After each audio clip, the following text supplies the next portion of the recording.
fortresses in all France. From its machicolated parapets and mounted battlements, barons, counts, and even kings had been defied, yet never had its spacious halls resounded to the footsteps of the invader. But since those glorious years, all is changed. A poverty but little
to a certain circumstance, which I had always deemed strange, but which now became dimly terrible.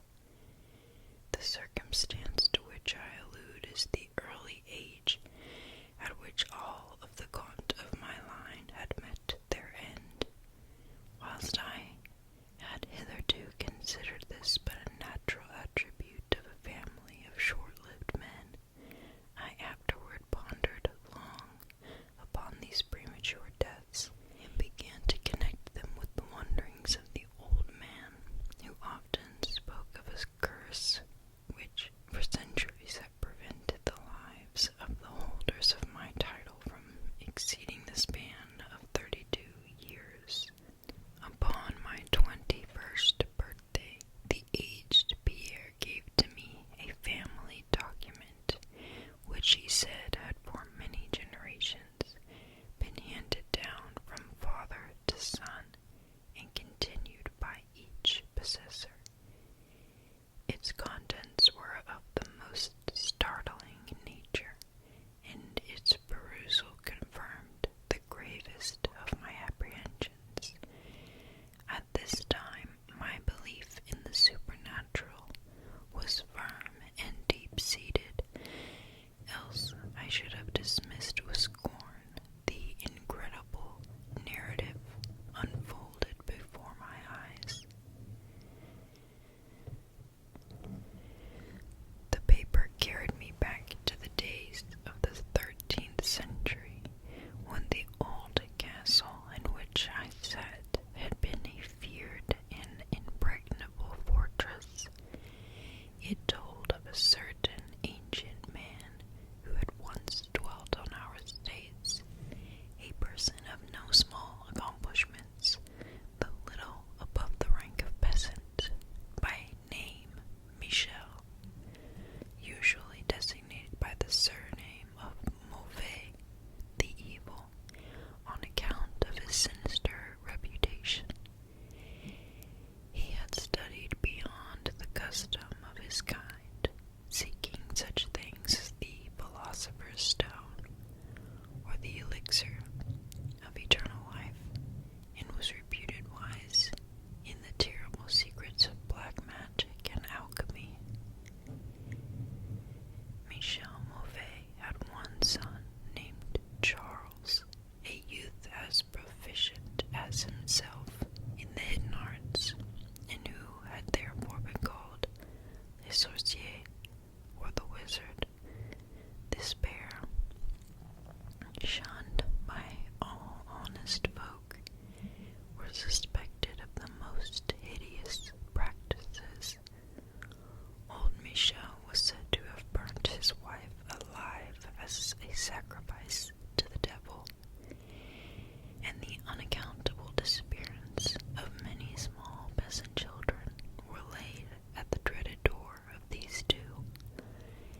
Yet through the dark natures of the Father and the Son ran one redeeming ray of humanity. The evil old man loved his offspring with fierce intensity, while the youth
assassin could be found, though relentless bands of peasants scoured the neighboring woods and the meadowland around the hill.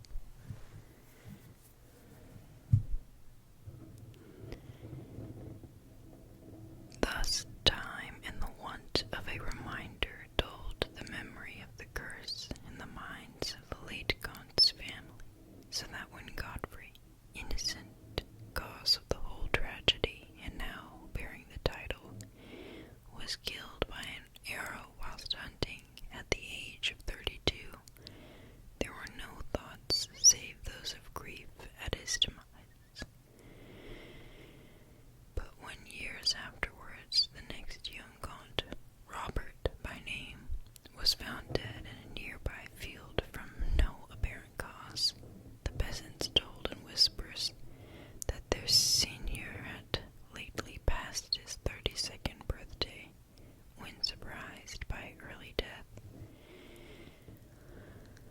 Louis, son to Robert, was found drowned in the moat at the same fateful age, and thus down through the centuries ran the ominous chronicle.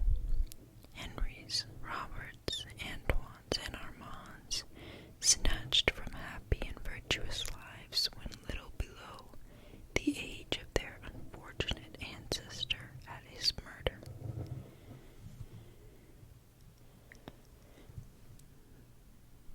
That I had left at most but 11 years of further existence was made certain to me by the words which I read.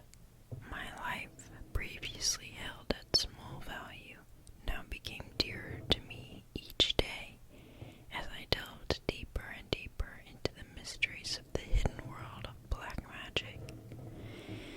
Isolated as I was, modern science had produced no impression upon me, and I labored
As I slowly traversed the nitre-encrusted passageway at the foot of the last staircase, the paving became very damp, and soon I saw by the light of my flickering torch that a blank, water-stained wall impeded my journey.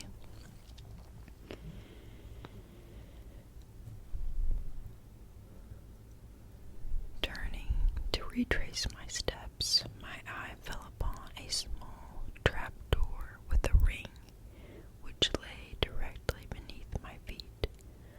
Pausing, I succeeded with difficulty in raising it, whereupon there was revealed a black aperture, exhaling noxious fumes which caused my torch to sputter, and disclosing in the unsteady glare the top of a flight of stone steps.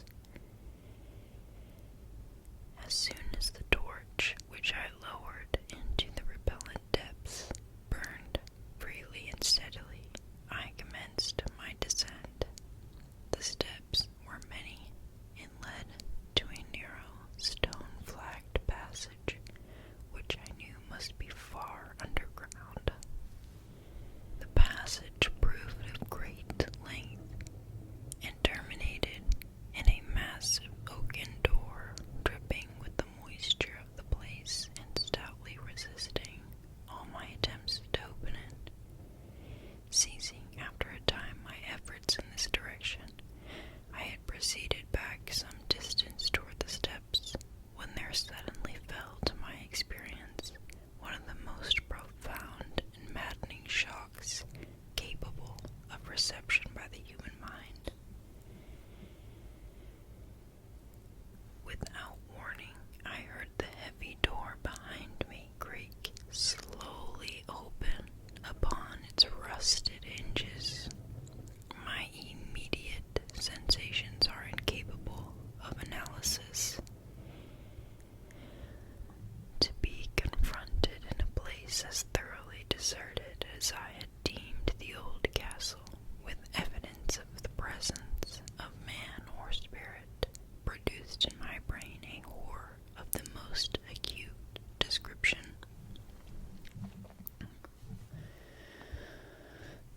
It's getting scary. Yeah.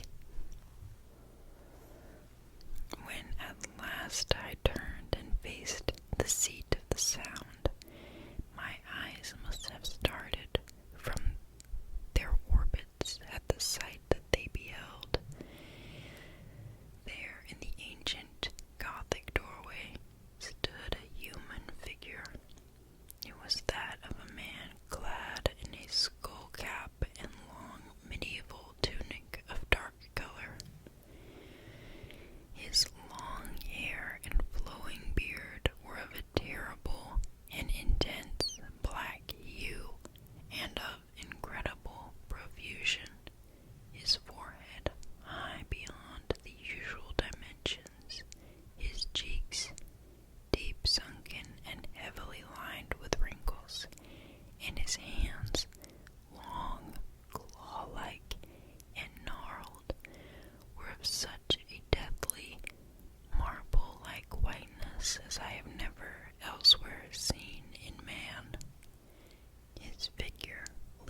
At this point, I was left to imagine the solution of the greatest mystery of all, how the curse had been fulfilled since that time when Charles Le Sorcier must, in the course of nature, have died, for the man digressed into an account of the deep alchemical studies of two wizards, father and son, speaking most particularly of the researches of Charles Le Sorcier concerning the elixir which should grant to him who partook of it eternal life and youth.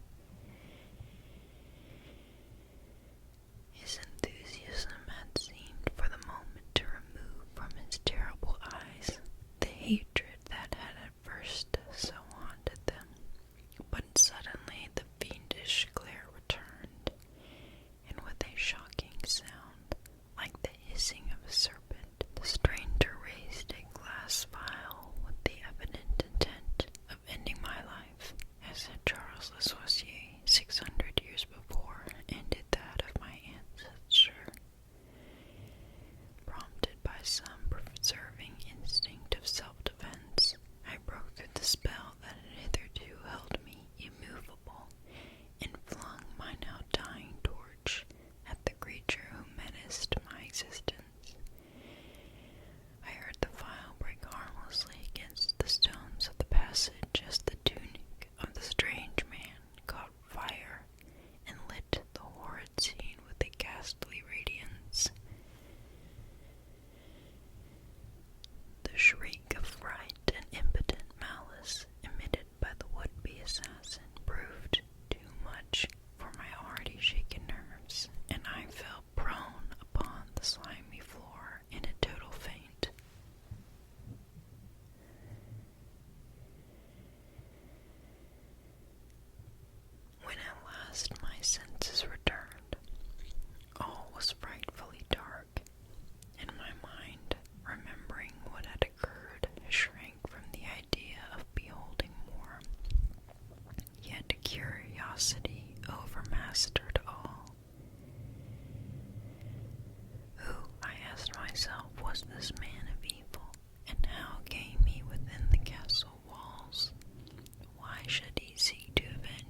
is I,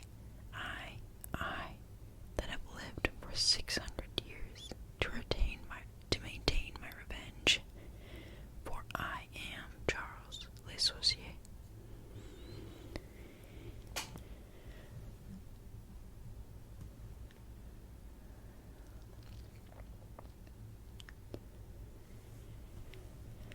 And that is the end of The Alchemist. So, all this time, Charles Le Sorcier was living down deep in the basement of the castle and murdering all of the descendants of Henry all this time for 600 years. It's pretty creepy. Can you imagine how scary that would be, though, to be exploring the old abandoned castle all by yourself and then to see this 600-year-old zombie coming at you in the dark? I would be scared. But as always, thank you for tuning in.